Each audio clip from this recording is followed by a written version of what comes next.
Hi guys, it's Charles Norman here with you again, and I want to go really quickly here. I'm getting a lot of feedback about the athletic scholarship portion of the information I'm giving you, and using the Athletic Scholarship Academy software to kind of see which colleges you qualify for. Remember, we're talking about being proactive, finding the schools that you qualify for, contacting them in the correct way, and now you know all of your options. Once you know every school you qualify for, you can start contacting them, and you can go to the school that fits you better.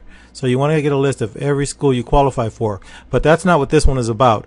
I'm actually getting a lot of feedback from kids that already have athletic scholarships, and they're thinking about transferring. And they want to know what are the rules for them to be able to transfer, and if this software can help you. And absolutely it can help you. But I kind of want to go over a little bit about the rules from the NCAA and the NAIA. And this is for Division I and Division II athletes.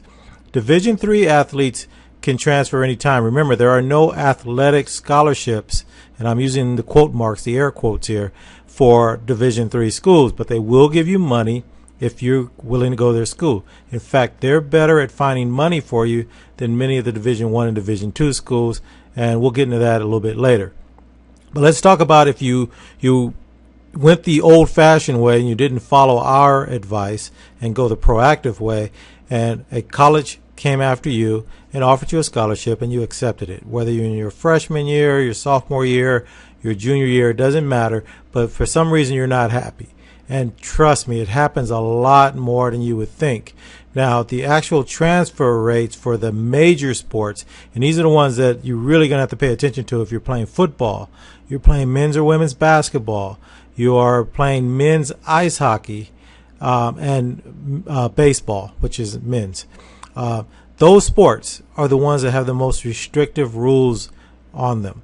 All the other sports, you could transfer and ask for a one-time waiver and be able to play right away. But for those sports that I just mentioned, you can't do that. It's very, very difficult for you to get a waiver. You can make an appeal, but it's very difficult. Now, so let's talk about how the NCAA allows you. Let's say you're unhappy and you want to transfer. Well, what do you do? What are your steps?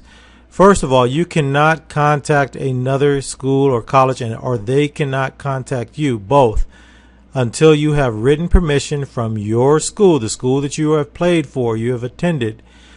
Until you have written permission from them to contact other schools, you cannot do it. Okay, that's just the number one rule. And any other school that might be interested in you cannot contact you or in any way make it seem like you would be welcome with the wink and a nod. It's just, you can't do it. Okay, it'll get you in trouble. It'll get the other institution in trouble. So you don't want to do that. So of course you're in the catch-22. How do I find out another school actually wants me before I go and ask for that transfer? Because then I'm indicating to my school that I want to get out. And now how's that coach going to treat me if I can't find another place to go? It's really a pretty prickly situation for you as a student athlete, and I understand that completely. So I'm not going to say what you can or can't do, because I don't know what all the rules are about the best way to go about this, and I don't want to give any advice that would go bad. I know how I would handle it. I would try to find a school that possibly I knew someone that went there, and kind of ask them what does it look like over there for my position and all that sort of thing, and see what's going on. But I do know this: there's enough kids transferring every year that there are ways of finding out if you would be welcome at that new school. So officially, no one can talk to each other, but unofficially, something's going on, because a lot of kids go and turn in their paperwork in, and I know very few would do that if they didn't know there was something on the other side. So what you need to get so the rules are, you need to get permission, and then you need to then you can start contacting other schools and see if they might be interested. But I can tell you this: the moment you put in your paperwork and it's granted, word is out already that you're available. So if you're a good player, I'm pretty sure there are going to be other schools that would love to have your services. Now, if it's the school of your choice, I don't know. But what I really wanted to go into here was to talk about how this software, our software, can help you. The College Coach software, our proactive parent software, will help you out. So in this instance, I went in ahead and assumed that someone was a football player and they played at the Division I level, and they want to stay in the South. Maybe they played in the West or the East or the Midwest, and now they want to go play at a Southern school. What we want to tell you about using the software is you can start finding all the schools that fit you now, because obviously you're unhappy where you are. Wouldn't it be great to have a list of schools that once you did go in and ask for that release, you can start contacting the right schools? Again, you can start looking at the types of schools, right? We talked about looking at the different types of schools. So maybe you're in a big public school and now you want to try a smaller school, a smaller setting. So you want to find all the private schools. That'd be a great thing for you to think about doing if that was what you were interested in. Also, you could look at the enrollment. Maybe you were at a small school and you want to go to a bigger school. So public-private can help you out a little bit on the tuition if you want to stay in your own state. Let's say you went out of state and you want to come back home.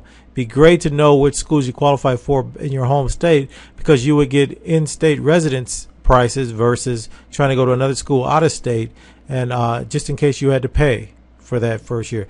One of the other things that all the stuff that I was talking about before, as far as you transferring and being eligible to play, a lot of that is based on you getting an athletic scholarship at the next college you were going to. In some instances, some people may just forego the scholarship and then they just want to participate. I did not see any rules that would preclude you from paying your way through for your next year and being eligible. I'm going to look at that a little bit more, but that's something you might want to check into. So that might be of interest to you as far as in-state or out-of-state schools. And also you can look at the tuition. You can set your tuition level if you are willing to pay. So these are things we're going to have to find out a little bit more about. I don't want to give you bad information, but I did not see anything in the rules that would preclude you from foregoing the athletic scholarship, going to a new school, and being eligible. Nothing was in there. But I will say this: if you're playing basketball, men's or women's, if you're playing football, if you are playing men's hockey, or if you're playing baseball, the rules for you are completely different than everyone else, okay? So just keep that in mind. So anyway, you could come in here, you put your, from now you wouldn't have your ACT and SAT scores, because another major rule for your being able to transfer is that you qualify to attend the schools that you're looking at. So they did not say you had to qualify from the high school years, which is what I was hearing. But when I actually went and looked at the rule just says you need to qualify to attend the school. So you can't be a C student and then decide you want to go play for some high-ranking school that even if you're in college and you have a C average, you can't just go and transfer to another school. Here's another rule. If you're playing one of those sports I was just telling you about and you want to transfer, you have to have a 2.6 GPA or above, or they're not going to let you do it at all. Okay, so you need a 2.6 and above. Now, the NCAA is saying they're doing this because kids that have low GPAs are more unlikely to graduate if they transfer than kids that had the 2.6 or above. So they're really trying to say that they're trying to protect the kids academically. But I'm going to tell you, at those sports that I mentioned earlier, those are the sports where it's most likely, if this was just a free-for-all and you could transfer any time and other schools could contact you at any time, I can guarantee you there'd be chaos at the NCAA, because college coaches would make it known that if you're unhappy, if they see a kid that's really good that's sitting on the bench, or the coach is really on their case and they're not playing very much right now, they could get word out very easily, and next thing you know, kids will be transferring all over the place. So I can understand their argument. And then I hear a lot of times where people get concerned, well, how come coaches can do that? Coaches sign contracts, and yet they can transfer any time. They could quit and transfer at any moment, and they're eligible the next year. Well, I think there's a slight difference here, and I know it's a little hypocritical for a coach to be able to leave anytime they want, take a buyout and move on to another school and leave the kids they actually recruited hanging. But if you think about it, the coach, that's their livelihood, okay? So that is how they are feeding their families. Whereas if you're a student at the school, most likely you're not using this money to your athletic scholarship to feed your family. So I think it is slightly different, even though I do see where people say it's kind of hypocritical for the coaches to be able to move around anytime they want, and all of a sudden they're placing these restrictions on the students, and it almost looks like the coaches have the students locked in a little bit. But they cannot stop you from transferring. Just understand that but you do have to get permission in order to contact these other schools. The other thing that was really interesting when I was reading through this is that the school that you're attending at the time you decide you want to transfer can put conditions and restrictions on which schools you can go to. So I didn't know that. So the conferences that you're in may have their own set of rules, but the individual institution can also have set of rules, and they kind of put that in place so that you didn't transfer to another school that's within your conference or another school that you're likely to play, and that protects the school from losing a kid for whatever reason and then turn around and have it come back and bite them. So they really do kind of protect themselves. So it does seem a little bit unfair. But what I wanted you to really pay attention to here is that you can find a list of schools that, again, if you're going to transfer, you might want to have that full list. So I went ahead and ran these numbers, and I'm going to go real quickly and just click here. And so these would be the schools that person that had a 3.0 to 3.4 GPA. These are the schools that they qualified for. So it'd be really good. And this is Division I, Division II. If you were going to look to do this, these rules apply to Division I, Division II, NCAA, and NAIA. These rules apply there also. So you need to know what the rules are. But again, if you're thinking about transferring, this would be a great time to come in, sign up for the Proactive Parent Program on the Athletic Scholarship Academy, and you would at least know before you start making your decision, where do I even qualify to go? What schools are in line for me? And don't forget, once you come over and you click over here, you will get the coach's contact information, things like that, so you can go ahead and contact them. But I really did this for a different reason. I just wanted you to know that if you're thinking about it, this is a good way for you to know whether it's worth your while. The schools that you might be interested in, are they on that list? And if not, you know where you could transfer to, and it's going to be very difficult for you to transfer within your conference. That's going to be tough. Remember, I just told you your school could put in some conditions for giving you the release to allow you to contact other schools, and one of those conditions most likely will be that you cannot contact schools within your conference. So if those are the only schools you know about, then you need to find out where else you can go, and then this will be a great way to do it. Okay, I want to keep this a little short. If you guys want some more information about the transfers, I did go through this pretty thoroughly. There's a couple of other little things, but these are the basic things that you need to know, and how this software can help you out. This is the way I would go about doing it.